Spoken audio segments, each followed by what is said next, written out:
All right, here are some facts. I own 3 SROs. All 3 of them have been replaced in the last 3 years because of power failures. Since then, one of them, this one, has been refurbished and returned to me.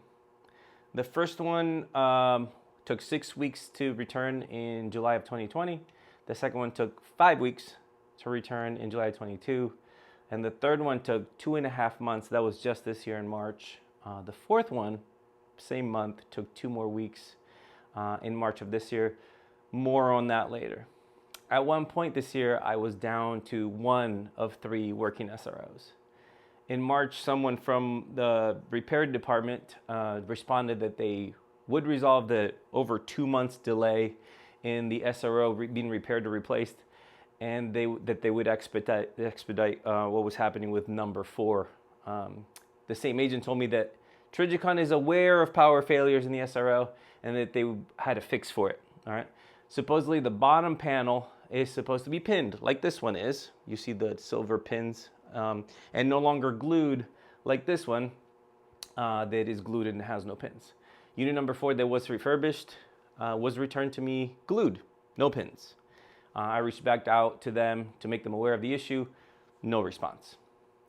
Now that number 5 is broken, I can't get anyone to respond either. That means that in the last 5 months alone, I've had 3 units fail. Now, to be noted, this is my experience with this product, my data with this product. Others may not have had as many issues with this product. Again, I don't know. At least nobody's talking about it. I have asked other instructors, other competitive shooters, they use their gear a lot, if they treat their SROs differently than me. I thought maybe I am treating it in a way that is causing these issues. I asked them about, do they dim the dot all the way to off when they are done using it for the day? Is it a shooting frequency? Is it a shooting volume? Is it direct mounts versus adapter mounts? Is it the dry fire use that I do? And honestly, I found no red flags in my use. I don't rack the slide from the optic. I don't bang it against benches or do any crazy drop testing. I just shoot and dry fire, and I expect my gear to work. I don't know that that's asking for too much. Now, what is the measure by which we judge a product? In my opinion, quality, reliability, customer service, and support are probably the top few things. On quality, when it's working, the SRO is a great dot. I love the window size. I love the controls on the side.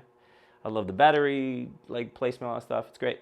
On reliability, in my experience, this product is a failure. I am on unit number 5 in 3 years. That means that needs to be replaced because of the same issue, power failure. On service support, 4 to 6 weeks is too long to be without a product. 2.5 months is unacceptable. Not responding to clients who are experiencing more frequent failure rates, makes it a no-brainer not to trust and support the company. Just facts. Will gear fail sometimes? Yeah. I think it's unrealistic to think that nothing will fail ever. However, when gear continues to leave you stranded, it's time to let people know so they can make appropriate decisions as far as what they will purchase for themselves. Where do I go from here? I filled out another warranty for SRO number 5, and it had already been shipped and would likely take, 6 to 8 weeks, best case scenario, for them to replace it. At that point, I will likely sell that unit, that new unit, to someone who doesn't care about these issues. If it's a refurbished unit, I will make sure that people know that. Currently, I am using the 509T on my guns until I can receive the 507 comp units from Holosun. There are several waiting to be shipped to me. I've had one of my, the 509s, I've had one of my wife's gun for years. It's a nightstand gun. It has served us well. That dot has been rock solid, and it hasn't seen quite as much use, but it's served well over 10,000 rounds with no issues. Holosun has been really great with customers that I know personally.